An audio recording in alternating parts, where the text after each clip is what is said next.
Rain fell softly on the small cemetery hill as mourners gathered beneath black umbrellas. Among them sat a woman in a faded navy dress, her posture straight, her face unreadable. She was the orphan schoolteacher, known only to a few in town by her quiet kindness and worn shoes. She clutched a frayed handkerchief and kept her distance from the crowd, unnoticed. Most thought she was just a staff member paying respects. But in truth, the man in the casket was her last living mentor, an old retired judge, who once gave her a chance when she had nothing. No one invited her to the funeral, but she came anyway, walking miles in the rain just to say goodbye. As others whispered and shifted, she remained still. The weight of loneliness didn't break her, it shaped her. And yet, not one soul turned to offer her shelter. Until one man did. As the funeral proceeded, the preacher's voice echoed across the open grave. But the teacher didn't really hear the words. Her eyes stayed fixed on the coffin, as if looking for something no one else could see. Around her, people adjusted coats, dabbed dry eyes, and checked their watches. She noticed how the front row was filled with well-dressed people who barely knew the man they were burying. Wealthy donors, city council officials, even the mayor. They nodded solemnly, but had never visited him during his final months. Meanwhile, she had read to him every Sunday. Yet here she was, sitting on the edge of the crowd, soaking wet and invisible. And that, perhaps, is why the moment was so powerful. Because just when she had accepted being alone, a black car pulled up quietly. The door opened, and from it stepped someone nobody expected, a billionaire dressed in gray. He didn't come with security. No driver. No grand entrance. He walked calmly through the wet grass, ignoring the eyes following him. He moved like someone with nothing to prove and everything to feel. The billionaire didn't stop at the mayor or the family row. He walked straight past the umbrellas, past the whispers, until he reached the end of the aisle. And then, with silent grace, he sat right beside her. The teacher didn't look up at first. She didn't dare believe someone had seen her. But then, out of the corner of her eye, she noticed his coat was damp because he had given her his umbrella without saying a word. And in that small act, the entire mood shifted. Those who once ignored her now watched with quiet confusion. But neither the teacher nor the billionaire cared. Because sometimes, the loudest kindness is the one that sits beside you. After the final hymn faded into the gray sky, mourners drifted toward their cars, umbrellas clicking shut like closing doors. But the orphaned teacher remained seated, hands still folded on her lap. The billionaire beside her didn't rise either. He sat in silence, as if waiting for something deeper to end. She glanced at his shoes, not polished like the others. Worn, even muddy. This wasn't a staged appearance. He was mourning, too. She wondered how a man whose name was etched on hospitals and airports ended up beside someone like her. But the truth was, he'd known the judge, not from politics or business, but from youth, when the old man had saved him from a path of self-destruction. And now, the man who once gave him a future was gone. Sitting there beside the teacher, he didn't feel rich. He felt 12 years old again, and terribly alone. As the grave was filled, the teacher slowly stood. Her knees ached, her dress clung to her frame, and her shoes were soaked through. Still, she bowed her head one last time and whispered a quiet farewell. The billionaire followed suit, not out of politeness, but reverence. Others observed from afar, unsure whether to approach or stay away. A few took photos, unsure why this mysterious man had chosen to sit beside a nobody. But she wasn't a nobody, not to the judge, and now, not to him. As she turned to leave, she felt a faint pull, not physical, but emotional, as if the seat still held a warmth she hadn't felt in years. She walked toward the gate, not expecting anyone to follow. But then, she heard his steps behind her. Not rushed, just steady. And with each one, the rain seemed to lighten. And something strange returned, dignity. The walk from the hill to the road was long and muddy. Her feet sank slightly with each step, leaving behind quiet impressions in the earth. She didn't look back. The billionaire didn't ask her name, but he stayed close, never overtaking her. Just beside. As they reached the gate, he opened it for her. No flourish. No gesture. Just quietly doing what no one else had done all day. Noticing her. On the roadside, his car sat alone. Black. Unmarked. Not loud like those of other wealthy men. He gestured once toward it, offering her warmth. She shook her head. She wasn't one to accept favors, not even on her worst day. And maybe that's why he didn't insist. Instead, he watched her walk away down the gravel path alone again, but not unseen. For the first time in years, she felt the invisible thread of being remembered, and it changed everything. Days passed after the funeral, and life resumed in the town. But not for her. The orphaned teacher returned to her modest classroom at the edge of the valley, a one-room schoolhouse barely standing, cracks in the windows letting cold air, and children wore mittens while learning to write. Still, she taught with quiet strength. Her blackboard was chipped, her books secondhand, but her passion never dimmed. Most didn't know she hadn't received a paycheck in months. She kept showing up because she knew the value of education, especially for children like her. Orphans, forgotten kids. While others sought titles, she sought purpose. That morning, she stood beside the old wood stove with fingers numb, unaware that the billionaire from the funeral was watching from a distance in his car. He hadn't forgotten her, and the way she carried on despite everything moved him in ways no fortune ever had. He returned to the graveyard often, not to mourn but to remember what mattered. Yet every time he stood near the judge's resting place, his mind drifted to the teacher. He remembered the way she sat, alone but unshaken. Her silence said more than eulogies. And now, knowing she carried that same strength into a crumbling school, something inside him stirred. It wasn't pity. It was respect. The kind of respect that can't be bought or earned through headlines. So he made some calls. Quiet ones. No media. No handshakes. He asked questions. Who owned the land where the school sat? Why had funding stopped? The answers were predictable. No one cared. It had been deemed non-essential. But not to him. Not anymore. That school, and that woman, had become something rare, a mirror of what the judge stood for. Dignity, service, and a willingness to keep giving long after thanks stopped coming. Late one afternoon, she returned from teaching to find a white envelope taped to her front door. No stamp, no name, just the school's initials written in ink. Inside was a short note and a folded map. The note simply read, "You were seen. Keep showing up." At first, she assumed it was a prank. But something about the paper felt deliberate. A pressed sprig of wild thyme was tucked between the pages. The same flower that grew near the judge's grave. She opened the map. It wasn't a street map. It was architectural. And on it was a blueprint of a school, a new school, designed with wide windows, strong beams, and warmth. Her hands trembled as she realized what it meant. Someone had taken notice, not just of her sorrow, but of her sacrifice. And though she didn't know who yet, deep down, she already felt the gratitude blooming like spring. Construction began quietly. No ribbon-cutting ceremony. No newspaper buzz. Just a line of workers showing up at the crack of dawn, carrying tools instead of speeches. At first, the orphaned teacher stood in disbelief, unsure if the project had anything to do with her. But every detail whispered. Familiarity, the same wooden trim the judge once admired. The color of the door that matched her favorite book's cover. She didn't ask questions. She just kept teaching, sometimes with a hammer pounding in the distance, sometimes under tarps when her old classroom leaked. And while others speculated about who was funding it, she never said a word. Because something told her this wasn't meant to be a gift.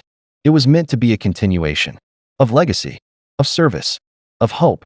And in every nail driven into that new school, she felt something else being rebuilt, her belief that goodness still existed. Meanwhile, the billionaire stayed hidden in plain sight. He didn't wear suits or watches when he visited the construction site. He wore flannel shirts and carried coffee for the crew. No one recognized him, and that was the point. He watched from the sidelines as her life shifted quietly. He saw the way children clung to her, how she gave even her lunch to kids who came without. He didn't need a grand thank you. He had wealth, but this woman had purpose. And now, he was learning from her. One day, he paused by the site and overheard her reading to her students beneath a sycamore tree.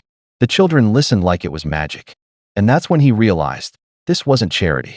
This was investment, not in buildings, but in someone who carried light where others saw nothing. And he had never been more certain of a decision in his life. Weeks passed. The school's walls rose like hope itself. Bright windows, polished wood floors, and a small garden plot just outside, everything designed with intention. The town began to notice. First, whispers, then admiration. Still, No one publicly credited the orphaned teacher. And yet, she became the heartbeat of change. Families returned. Volunteers showed up. Supplies were donated by strangers. One morning, a sign was installed at the school entrance. Carved into reclaimed wood, it read, "The Judge's Legacy Academy." She gasped when she saw it. Tears welled, but she didn't cry. She only smiled and touched the letters gently. Behind her, the billionaire stood far away under a tree, hands in his coat pocket. He didn't step forward. He didn't need to. She knew. For the first time since her own parents' funeral, she felt seen not as a burden, but as a bridge. And this was only the beginning. The grand opening of the Judges Legacy Academy was simple, just how she liked it. No red carpets, no TV crews. The teacher arrived early, sweeping the front steps herself before the sun rose. Children trickled in, their laughter echoing against the fresh walls. Parents stood still, in awe, wondering how such a miracle happened in silence. Many had questions, but didn't know whom to ask. When the mayor showed up, even he was surprised. This wasn't on his agenda. But the most powerful presence came quietly, a line of former students bringing apples, notes, and hand-drawn pictures. She hugged each one gently, remembering their stories, their struggles. In that moment, she realized the true weight of her work. The legacy wasn't just the building. It was the children, whose futures had been rewritten. And though the billionaire stood far from the crowd, his eyes never left her. Gratitude didn't need a stage. The town began to change. Not overnight, but noticeably. Where once there was indifference, there was now movement. The bakery offered free bread for students' lunches. Retired teachers volunteered to tutor. A mechanic fixed the school's van for free. No one knew why they were suddenly inspired.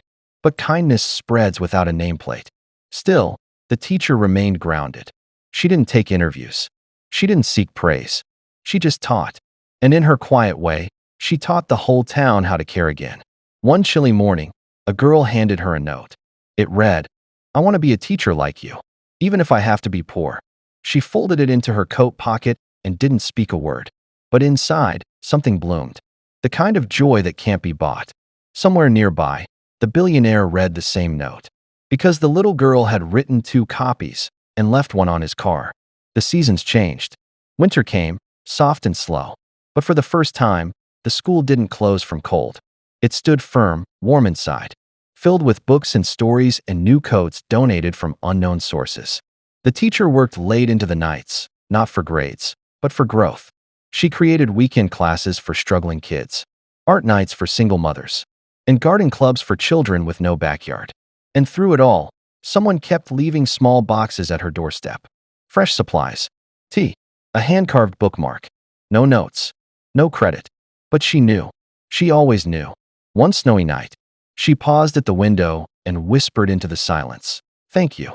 She didn't know he was outside, watching from across the road, leaning against the hood of his car. He smiled softly and whispered back into the cold, "You were never alone." And the snow kept falling like a benediction. On the anniversary of the judge's passing, the teacher returned to his grave with a small bouquet of wild thyme. She knelt beside the stone, tracing his name with her fingers. The school was thriving, the town was healing, but this day still hurt. She sat there for hours, speaking in her heart, remembering how he once taught her that strength isn't about being loud. It's about staying. Before she left, she placed a sealed letter at the base of the headstone. Inside it were just 3 words. It worked. "Thank you." As she turned to leave, a folded coat was draped on the cemetery fence. Not hers. Not old. New. She picked it up gently, knowing exactly who it was from. No signature. No brand. But stitched inside the collar in tiny thread were the initials of her name. He never wanted applause. Only to walk beside her, quietly. Back in town. Stories about the schools. Transformation spread like fire. But not through newspapers or social media. They spread through people. Farmers, parents, mechanics, pastors, all telling one another how a forgotten teacher had changed everything. And slowly, others began to return. Former students came back to teach. Retired elders offered to repair the roof, mend the library shelves, plant trees out front. It became a place where the overlooked found value again. She kept working, her hands worn but her spirit strong. On a cold Saturday, she found a package waiting at her desk. Inside, a bound book. The title, Lessons from the Orphaned Teacher. No author name. Just stories about her. Her kindness. Her sacrifices. Her strength. She sat down and cried, not because of sadness, but because she never thought someone had been paying such close attention. But he had. Every moment. He saw what the world had missed. That evening, under a blood-orange sky, the teacher stood in the school garden. Children ran past her, their laughter dancing through the air. She watched them plant seeds in the cold dirt, unaware that spring always starts invisible. Behind her, she felt a presence. She turned, but no one was there. Just the wind, just the fading light. But in her heart, she knew he had been there all along. Not just the judge, not just the man from the funeral, but every silent hand that had lifted her without needing to be seen. As the sun dipped, she closed her eyes and smiled. The world had called her forgotten. The world had let her sit alone. But love, real love, had found her without a stage or spotlight. And in the stillness of that garden, something sacred settled in her soul. She was never ordinary. She was the reason hope was still alive. Spring finally came, soft and golden, brushing color into places long forgotten. Flowers bloomed in the schoolyard, planted by the same children who once came hungry and silent. Their faces now held laughter and confidence. One morning, the teacher arrived early to find the front steps freshly painted. No painter in sight, just a note that said, "Keep walking forward." She tucked it into her coat pocket with the others. She didn't know how many lives she had touched, but the ripples kept growing. That week, she received a letter from a former student, now a college graduate, thanking her for teaching him how to believe in himself. Inside the envelope was a photograph of a graduation cap with the word legacy stitched under the brim. She held it to her chest and stood still for a long time, realizing her reward was never money. It was who they became because of her. That same week, the town gathered quietly under the sycamore tree behind the school. There was no announcement, no flyers, just word of mouth and a shared sense of something sacred. It was the teacher's birthday, not that she told anyone, but someone had. The children stood with handmade cards. Parents brought candles, pie, and warm cider. An elderly woman played the violin. But what struck her most wasn't the gifts or the smiles. It was the way people looked at her now. Not with pity, not with curiosity, but with respect. She wasn't the orphan anymore. She was the root that kept the town standing tall. And somewhere beyond the edge of the gathering, she noticed a man standing beneath the trees. He nodded once, then turned and walked away without a word. She knew who he was, and she didn't need to chase him, because some gifts walk beside you forever. The next morning, she returned to the school alone. Everything felt different, peaceful, purposeful. She unlocked the door and entered her classroom, expecting the usual routine. But on her desk sat a small, hand-carved box. Inside was a key and a note. Property title, transferred in full. She gasped. It was the deed to the school. She owned it now. No more threats of closure. No more waiting for donations. Just freedom to lead.